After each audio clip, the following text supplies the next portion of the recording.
बोलिए ना, क्या बताया था मैं? जब अल्लाह का नाम आए तो मोमिन का दिल दहल जाता है। एक चीज मैं सुनाऊं, आपके गांव में कोई बच्चा है मदरसे का पढ़ा लिखा, उसकी जबान से आप सुने होंगे बहुत पहले आपके इमाम साहब से, आपके मदरसे के टीचर से, खुतबे जुमा में किसी जलसे में आपने सुना होगा कि अल्लाह के रसूल एक जंग से वापस आ रहे थे और एक दरख्ते के नीचे अल्लाह के रसूल आराम फरमा रहे थे। ये सुना है आपने। और नबी अकरम अपनी तलवार दरख्ते में लटका करके आराम कर रहे थे। एक काफिर ने मौके को गनीमत समझा और सोचा नबी तो सो रहे हैं, चलिए रोजाना का झगड़ा खत्म हो जाएगा। ये बाप को बेटे से जुदा कर रहा, बेटे को बाप से जुदा कर रहा, ये कैसा नबी है? तलवार भी उसी की, गर्दन भी उसी की। आया, तलवार को निकाला, दरख्ते में लटका हुआ था, उसको गिलाफ पहले जमाने में गिलाफ में रखते थे, कोबर तलवार को निकाला, देख रहा तलवार भी नबी की, गर्दन भी नबी की। ऐसे हालत में नबी की आंखें खुल गई। अल्लाह जिसको बचाए उसको कौन मारेगा। नबी की आंखें खुल गई, अल्लाह के रसूल सामने देख रहे, ये कोई दुश्मन खड़ा है तलवार लेके, ये मेरी ही तलवार है। वो पूछ रहा है दुश्मन, मैं यमनाउ का मिन्नी, ऐ नबी मेरे हाथ से आपको कौन बचाएगा? नबी डर नहीं रहे। ये मोमिन की अलामत है, मौत से डरता नहीं है मोमिन।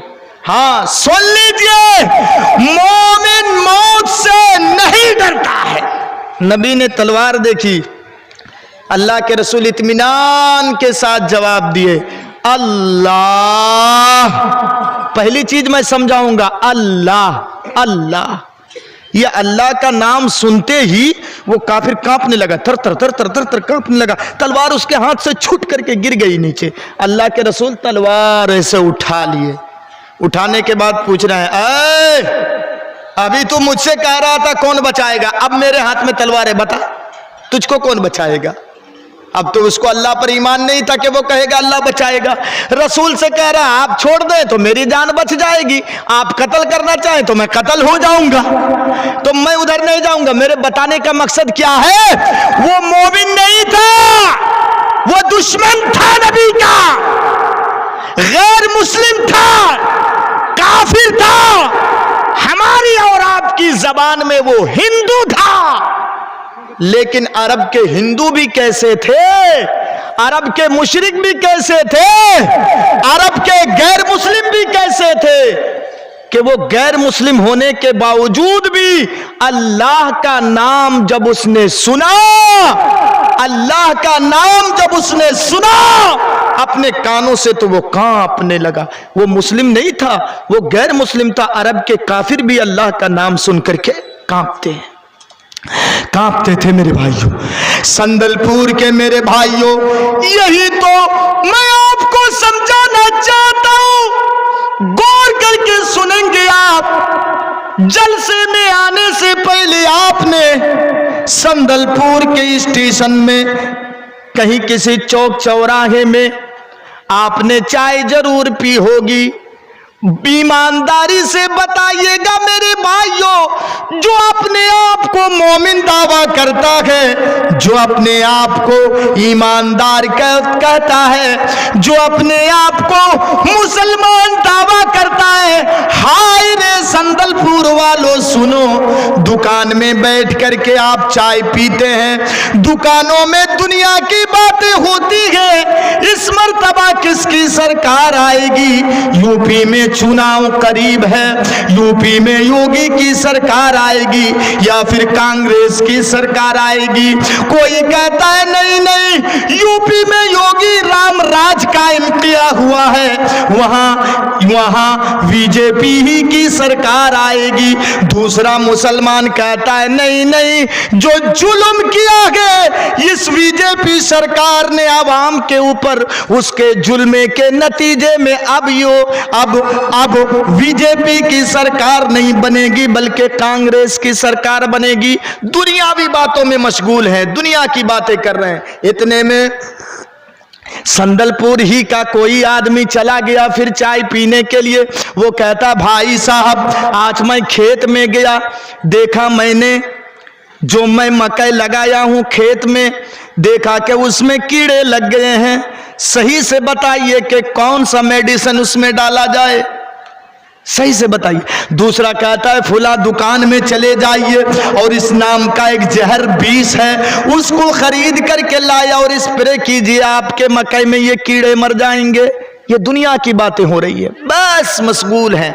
और स्प्रे करने के बाद आप मकई में पानी दे दीजिए, आपका मकई सही हो जाएगा, ये कीड़े मर जाएंगे। ऐसी बातें होती है ना दुकान में, होती है कि नहीं?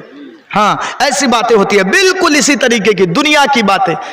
गेहूं को, मकई को सुधारने के लिए आप कितने लोगों के पास जाके पूछते हैं, लेकिन अपनी जिंदगी को सुधारने के लिए, अल्लाह अकबर।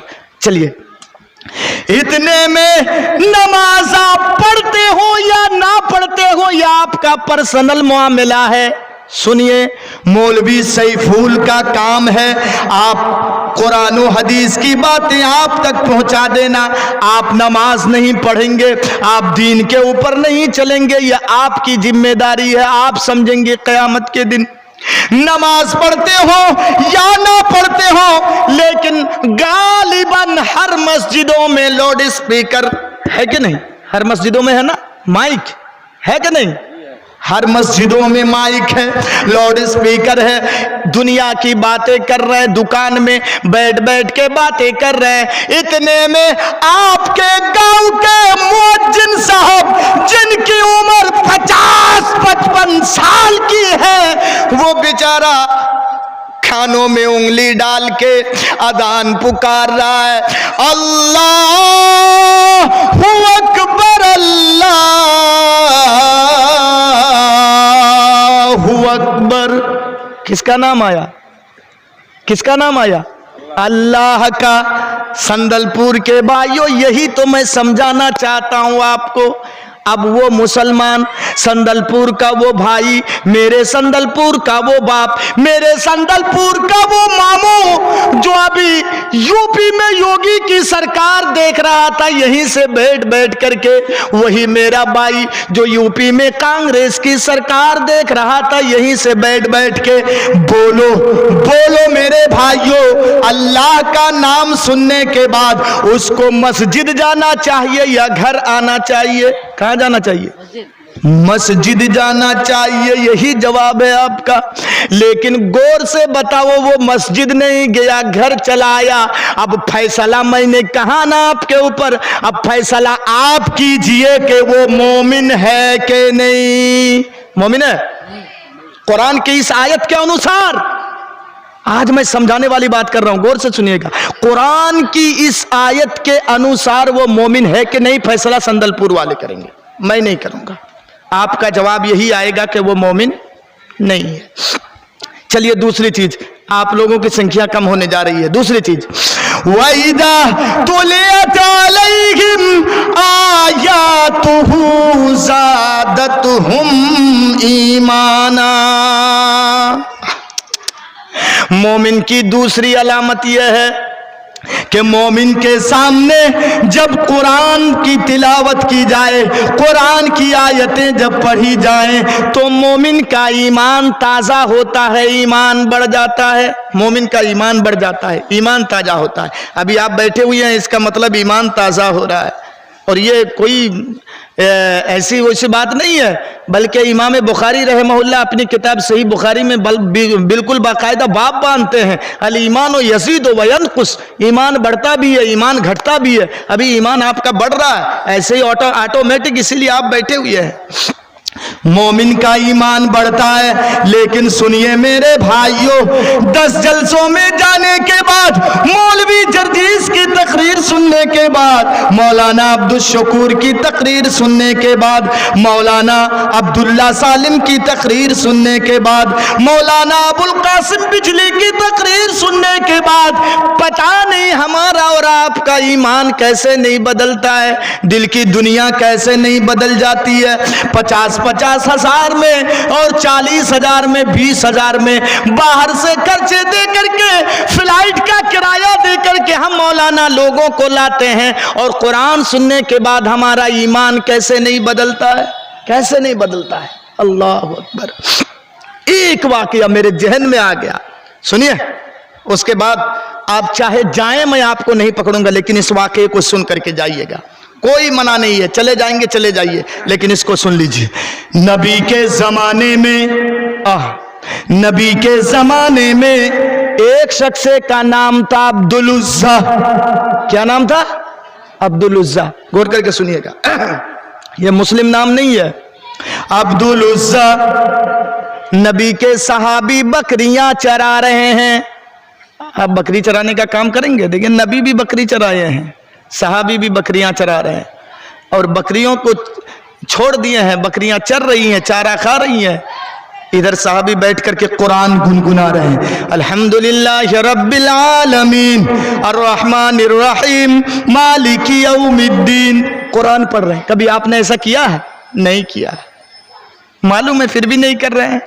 अरे कीजिए, आप जिक्र अजकार को मत भूलिए। सऊदी में आप जाएंगे, मक्का से मदीना रास्ते में बोर्ड लगा हुआ है, अल्लाह के जिक्र